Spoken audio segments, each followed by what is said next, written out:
ఇక చంద్రబాబు నాయుడు అయితే చెప్పతరం కాదు. హైదరాబాద్ కట్టిండే నేను ఇదైతే మరి విచిత్రం మెంటల్ కేసు. హైదరాబాద్ చంద్రబాబు నాయుడు కడితే కులీ కుతుబ్ షా ఏం చేయాలి? ఆత్మహత్య చేసుకోవన్నా? ఇప్పుడు చార్మినార్ కూడా రామన్న చెప్పాలి, చార్మినార్ కూడా చంద్రబాబు నాయుడే కట్టిందా?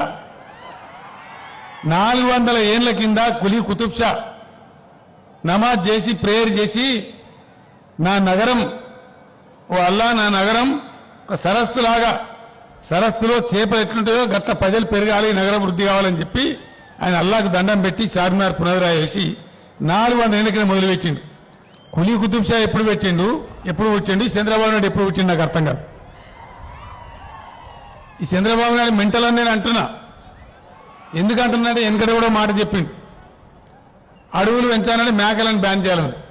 నేనన్నా మేక ఎప్పుడు పుట్టింది, వీడెప్పుడు పుట్టింది రా భయం? నేను సృష్టిలో భాగంగా వచ్చిన మేకను బ్యాన్ చేసే అధికారం నీకెక్కడ? నాకు అర్థం కాదు. అంటే ప్రతిదీ హైదరాబాద్ ప్రపంచ పటంలో పెట్టినట్టు ఈయన, ప్రపంచ పటంలో. ఇప్పుడు మనం ఏం చేయాలి? ఇదంతగా ప్రపంచ పటంలో పెట్టిన సిపాయి మరి అమరావతిలో ఒక ఇటుక కూడా ఎందుకు గట్లే?